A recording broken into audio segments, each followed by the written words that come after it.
वो उद्योगपति जो लगातार भारतीय जनता पार्टी को समर्थन देते रहे हैं, वो उद्योगपति जिन्होंने कभी भी भारतीय जनता पार्टी की नीतियों पर सवाल नहीं उठाए, आज बीजेपी के नेता, उनके प्रचार तंत्र, उनसे जुड़ी संस्थाएं उन्हीं को टारगेट कर रही हैं। मैं आपको बताना चाहता हूं, आरएसएस का जो मुख्य पत्र है पांचजन्य, उसमें पिछले हफ्ते एक लेख सामने उभर कर आया था।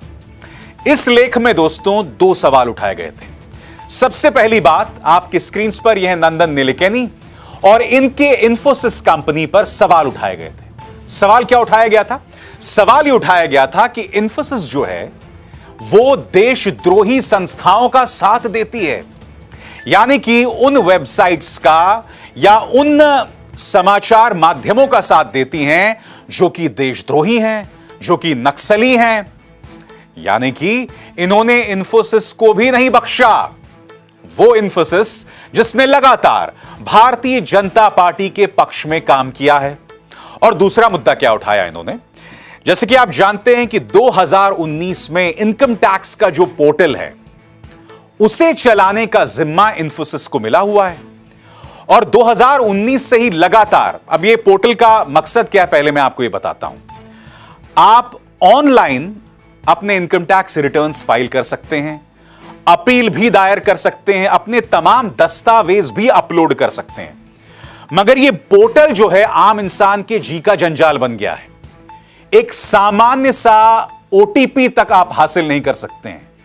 यानी कि इस इनकम टैक्स पोर्टल के लिए भारत सरकार ने, मोदी सरकार ने इंफोसिस को करोड़ों रुपए दिए और वो पोर्टल जो है काम नहीं कर रहा है।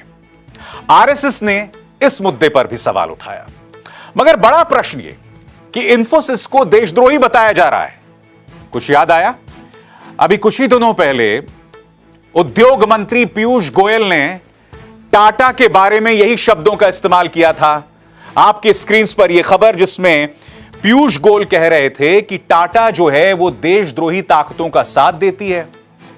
अब जिस मंच पर पीयूष गोयल का यह वीडियो अपलोड हुआ था वो बहुत ही रहस्यमय तरीके से बाद में हटा दिया गया। दोस्तों, जैसे ही आरएसएस के इस मुखपत्र में आर्टिकल आया तो आरएसएस के एक प्रवक्ता सुनील अंबेडकर सामने आए और उन्होंने कहा, देखिए ये आरएसएस की विचारधारा नहीं है, ये आरएसएस की विचार नहीं है, ये लेखक के अपने निजी विचार हैं। मगर अगर तो ये इकलौता केस होता तो बात समझ आती। आरएसएस के मुखपत्र में प्रमुखता से आर्टिकल छापा गया है जहां आप इंफोसिस को देशद्रोही बता रहे हैं। उससे पहले आपने देखा पीयूष गोयल ने टाटा को तक देशद्रोही बताया। इस देश का जो सबसे पुराना औद्योगिक समूह है उस पर आरोप लगाया कि आप देशद्रोही ताकतों का साथ दे रहे हैं। जब इस पॉलिटिकल पार्टी के पास कुछ नहीं रह जाता तो वो ले दे के उसी देशभक्ति, देशद्रोही का साथ लेती है। इससे हो क्या रहा है मैं आपको बताता हूं। आप देश के दो बड़े औद्योगिक समूहों को टारगेट कर रहे हैं जिन्होंने आपका साथ दिया है, जिन्होंने आपके चुनावी चंदे में सहयोग दिया है, योगदान दिया है। आप खुद बताइए, पूरे जो औद्योगिक बिरादरी है उसमें क्या संदेश जाएगा? वो बात भूल जाइए। अंतर्राष्ट्रीय समुदाय में क्या संदेश जाएगा? क्या आपको लगता है कि देश के अंदर जो माहौल है जिसके अंतर्गत आप अपने ही इंडस्ट्रियलिस्ट को टारगेट कर रहे हैं, कोई बाहर का आदमी आके आपके देश में इन्वेस्ट करेगा? करेगा या नहीं करेगा? बताइए ना। आप माहौल कैसा पैदा कर रहे हैं? और सबसे बड़ी बात मैं कुछ और पूछना चाहता हूं, और यह मेरा सवाल पीयूष गोयल से भी है और यह मेरा सवाल आरएसएस से भी है। अगर आपको इंफोसिस पर सवाल उठाने हैं, अगर आपको इनकम टैक्स पोर्टल के नाम पर जो इंफोसिस ने धांधली की है कह सकते हैं आप, या जो उन्होंने खराब काम किया है वो कह सकते हैं, उस पर मेरा कुछ और सवाल है। इस आर्टिकल पर गौर कीजिए जो इस वक्त आपकी स्क्रीन पर है। 2015 में इंफोसिस को जिम्मेदारी दी गई थी जीएसटी पोर्टल की भी। और क्या आप जानते हैं जीएसटी पोर्टल में भी काम ढंग से नहीं हो रहा है? यानी कि इंफोसिस की क्या काबिलियत है हमें 2015 से भी पता है। 2015 से हमें पता है कि इन्होंने जीएसटी पोर्टल का क्या हाल किया।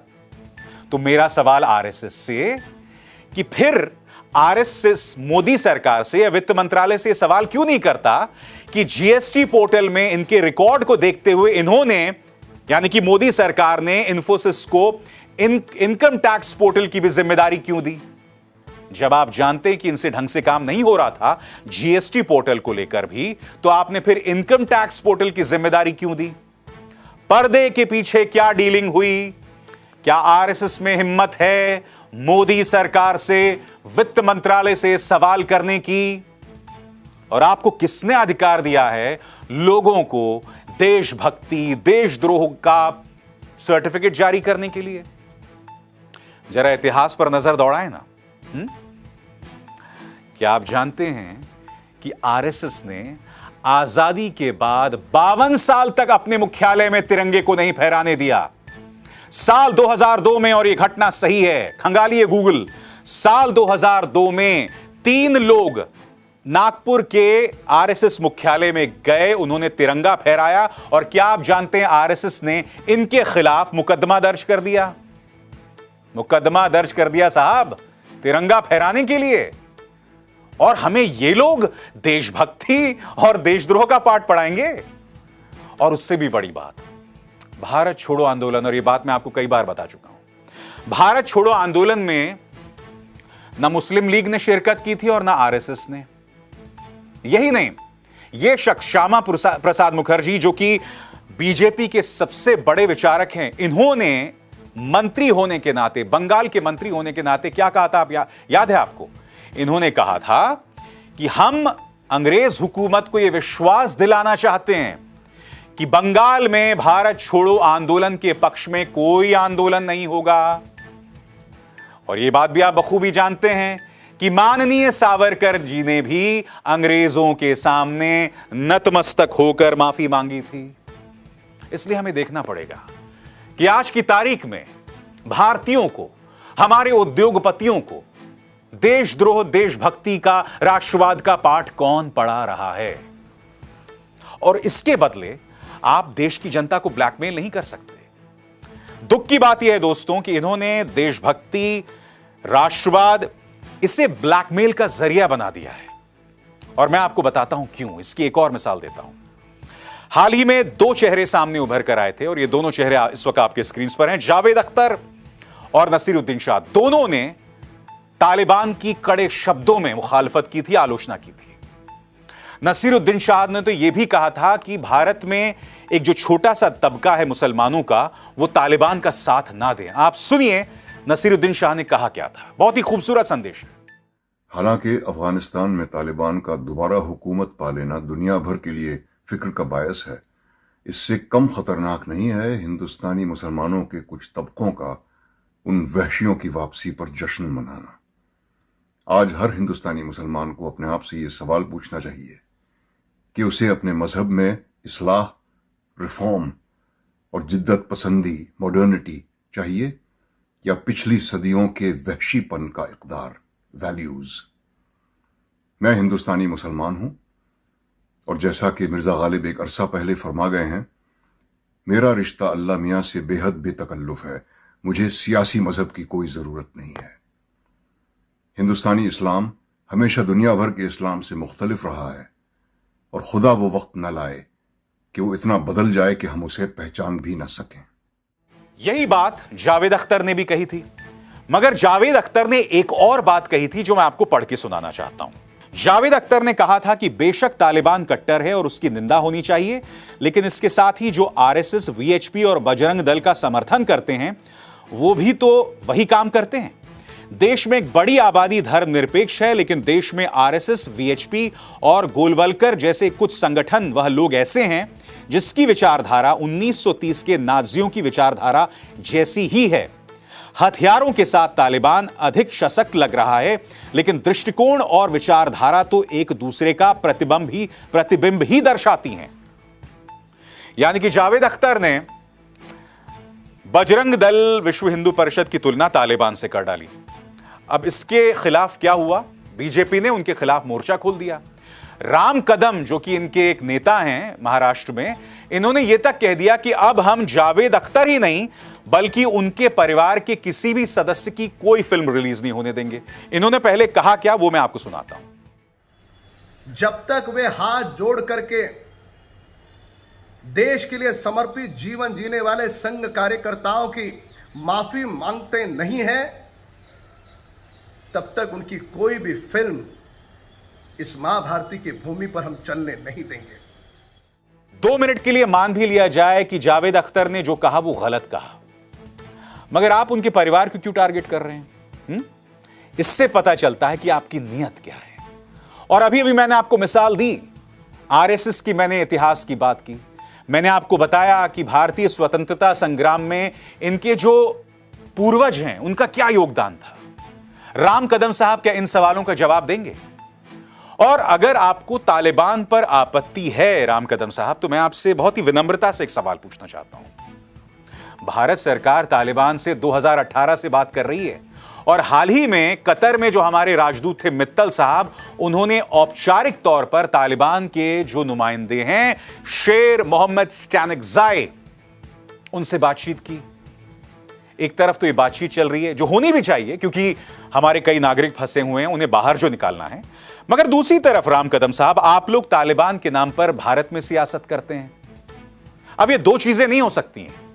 क्या राम कदम आज देश की जनता को यह भरोसा दिलाएंगे कि आने वाले दिनों में भारत सरकार तालिबान के नेतृत्व वाली सरकार को मान्यता नहीं देगी, अपने दूतावासों को हमेशा के लिए ना हटा देगी? क्या ये आज आप हमें, इस वक्त जब मैं आपसे बात कर रहा हूं, क्या आप यह आश्वासन दे सकते हैं?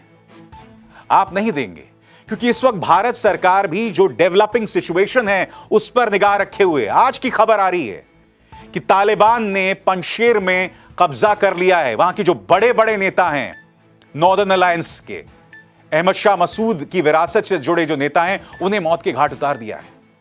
वहां एक डेवलपिंग सिचुएशन है, हालात निरंतर बदल रहे हैं। भारत सरकार की निगाह है, उसकी प्राथमिकता है कि हमें अपने नागरिकों को बचाना है, और यहां पर आप लोग तालिबान पर सियासत करते हैं।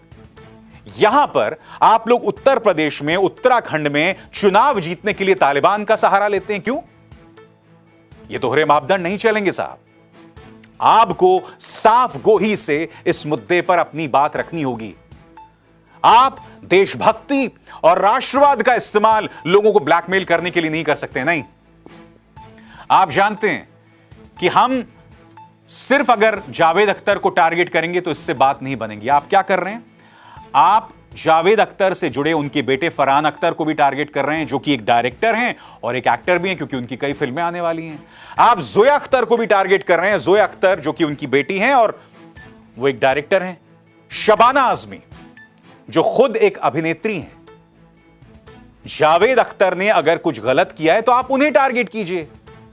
और जावेद अख्तर कौन है, मैं आपको बताना चाहता हूं। जावेद अख्तर वो हैं जो हमेशा से ही इस्लामिक कट्टरपंथियों के निशाने पर रहे हैं। उनके कई बयानों से इस्लामिक कट्टरपंथियों में नाराजगी रही है। ऐसा नहीं है कि जावेद अख्तर साहब ने सिर्फ जो कट्टर हिंदुत्ववादी हैं उन्हीं को निशाने पर लिया है। नहीं, इनसे ज्यादा नाराज इस्लामिक कट्टरपंथी रहे हैं। तो आप किसे टारगेट कर रहे हैं? उस आदमी का इतिहास तो देखिए। और सबसे बड़ी बात, देश की जनता को राष्ट्रवाद के नाम पर, देशभक्ति के नाम पर नो उल्लू बनाविंग। उल्लू बनाना छोड़िए हुजरात। जी हां, मुद्दे की बात कीजिए, क्योंकि मुद्दे पर आप 1 मिनट नहीं टिक सकते। जनता के मुद्दे पर आप 1 मिनट नहीं टिकना चाहते, क्योंकि उस पर अगर बात हो जाएगी तो आप पूरी तरह से एक्सपोज हो जाएंगे। हकीकत यह है। अफसोस की बात यह है कि बीजेपी की सियासत ऐसे ही मुद्दों पर आधारित है। या तो लोगों को बांटा जाए, या फिर राष्ट्रवाद और देशभक्ति पर आंशिक सियासत खेली जाए। फिर दोहरा दूं, आंशिक सियासत। अगर तो आप वाकई देशभक्त होते, राष्ट्रवाद के प्रहरी होते, तो मैं आपका समर्थन करता। मगर मैं जानता हूं कि आपका जो राष्ट्रवाद है, आपकी जो देशभक्ति है, उसमें टर्म्स एंड कंडीशंस अप्लाइड हैं, यानी कि शर्तें लागू हैं। मुझे उस बात पर आपत्ति है। क्या कहा जाए मोदी सरकार का, ये हमारी सत्ताधारी सरकार है जो भारत देश को चला रही है, और कोई इनके खिलाफ बोल दे तो उनको खत्म कर देती है। ये अंडरवर्ल्ड डॉन से कम नहीं है। अब आपकी क्या राय है? हमें अपनी राय कमेंट बॉक्स में जरूर बताएं। धन्यवाद।